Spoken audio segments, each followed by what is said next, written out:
like this Untucked is going to be really sweet and sentimental because it's the last Untucked. It's the last Untucked. Oh. So I feel like this is going to be a sweet one. I don't think we're going to get any drama. I don't think we're going to get any shade. I think it's just going to be really, really sweet and emotional. So I don't know if this is going to be a long Untucked. We will see. I'm still watching. Let's get into it.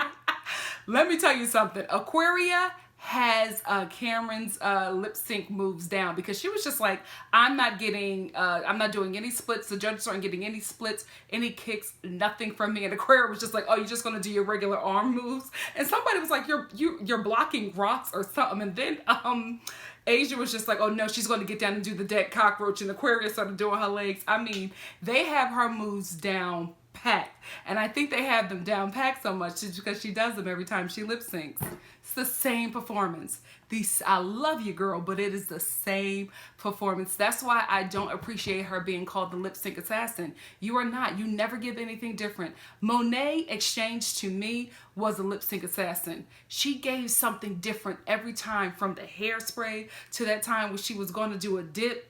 Or wait, yeah, it's called a dip because my friends got me together because we were talking about death drops, and we were just talking about Vogue, and I was like, yeah, when he did that death drop, and it was like, nah, that is a gentrified way of saying it is called a dip. Nikki, put some respect on Voguing name. I told y'all, my LGBT friends get me together, and you know, I'm an ally. You know what I mean? So I just gotta shut up and listen. Anyway, the queens were having a good time just laughing at Kameron's predictable lip syncing, and it just feels really sweet. It feels really, really sweet to see them all in the end. Although a few of us may not agree with who is there in the end, this moment always gets me because we see how like hard they fought, how they fell apart and cried and went through it, but they're here at the end. It's always a shocker, but it always feels so good to see these queens just sit back and just enjoy this moment because they did that. They did that. And we're all proud of them, aren't we? Even the ones who fight in my comment section, you gotta be proud of who was here at the end. I know I am. So we get an Untucked exclusive. I did not know that Asia O'Hara really affected Aquaria in such a positive way.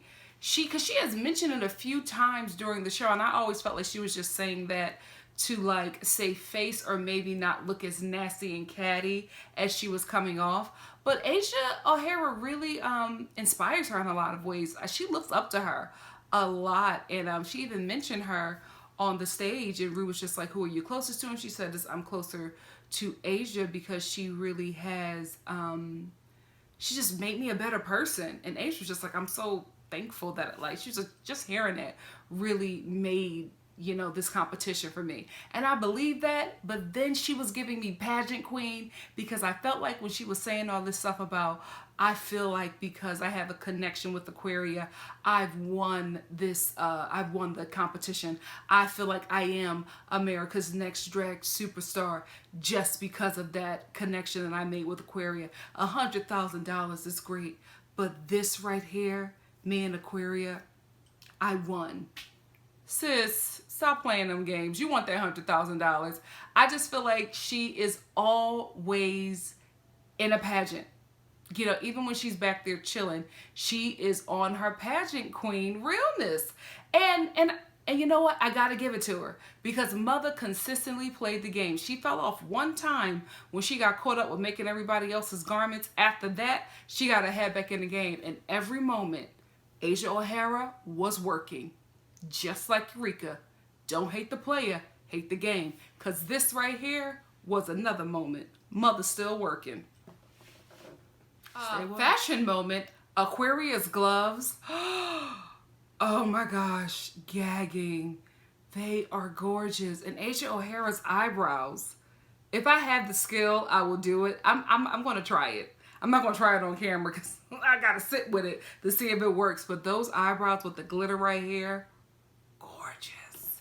Who in the hell makes all of Aquarius outfits? I know one person who made that mermaid outfit, but I need to know, like, each outfit, I need to know who makes these outfits, specifically the star outfit. If you know who has made Aquarius final runway outfit, please let me know in the comment section below. I want to make some kind of relationship with this person because a mother gets invited to events. One day, a worthy red carpet. And I want to, you know, put on a showstopper. And to me, that's a showstopper. Oh, could you imagine me in something like that? A little bit more classy at the Emmys? You hoes wouldn't be able to tell me nothing. Although I feel like Asia O'Hara and Eureka was working during this time, you know what I mean? Still working to get that crown. I love this moment. I love this moment of them just exchanging pleasantries and compliments and how each person has helped them get over something.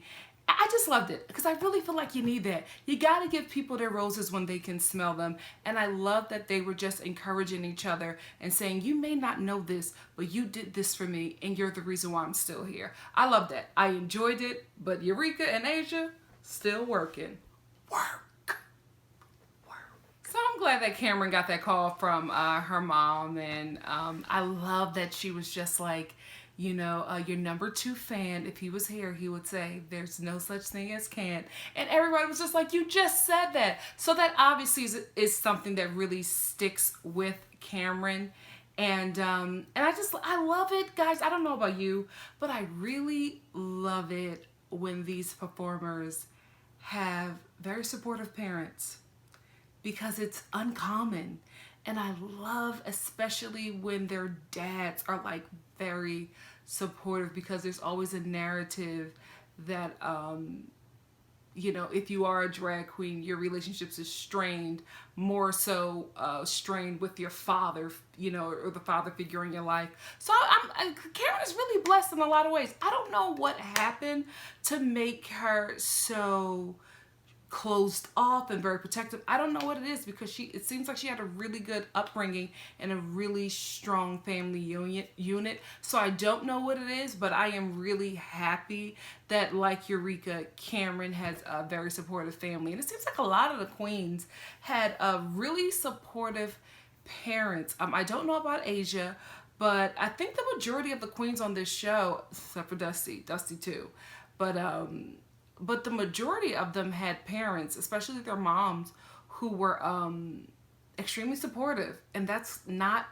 common. It's extremely rare. So I was glad to see that this season. I really, really was. But Asia, you did get a call.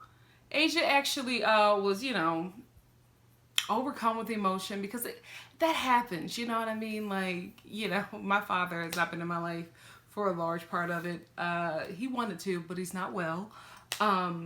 So yeah, Father's Day was always very hard for me, you know, especially growing up as a kid, because there was you always like make all these gifts and do this fun stuff for Mother's Day, and then you got to do something for Father's Day, and that was always very difficult. I hated that. So I could relate. I mean, I hadn't lost my parents, but I could relate just a smidgen to what Asia was dealing with. But when she turned around because she thought nobody was going to send her a message, and she heard her friend's David's voice and the way her face lit up. This I knew this Untucked was going to be emotional. I don't think I was prepared for how emotional it was going to be. And I still got a ways to go with this. We still got a little bit more. So we're going to see if I'm actually going to break down and cry and tell y'all good night because I can't continue. We're not there yet, but we're close. 4 queens remain and head to the finale. It was really, really sweet. You get the closing confessionals of all the queens, especially Kameron, who was just like, oh, Kameron, who was just like, I never thought that I'd make it this far. And that just touched me because I understand that self-doubt. I get it. You know what I mean? It's just to see Kameron make it this far, especially when Mother always thought she was going home, especially the first night. How did you think you was going home when Kylie Kardashian was still in the competition? Sis, shade, all shade. But yeah, this was sweet. This was really sweet. I knew that this would be like a sweet ending of an Untucked because this was the end. But yeah, I enjoyed it. I enjoyed my time doing this. I enjoyed watching these queens perform. I enjoyed watching them grow. And yeah, as a fan of this show, it's all worth it. Every episode, every review, every edit, you know, all the RuPaul's Drag Race fights that happens in my comment section that I have to clean up. It's all worth it because these queens, this show, this whole production is doing so much more than we could ever fathom for the community, and I'm just glad to be able to be a part of it. So thank you guys for joining in. This is the final Untucked for me as well. I will be reviewing the reunion and the finale, so please come back and join me for those two reviews. And if you like what you see here, please like, comment, subscribe, and share, and I will see you next week for the reunion of RuPaul's Drag Race. Bye, guys. I'm going to try to get in that freaking reunion. Keep me in your prayers. Oh, Final Four. What did they do? Final Four. Out the door. Sweet. Go on to get your crown, Aquaria.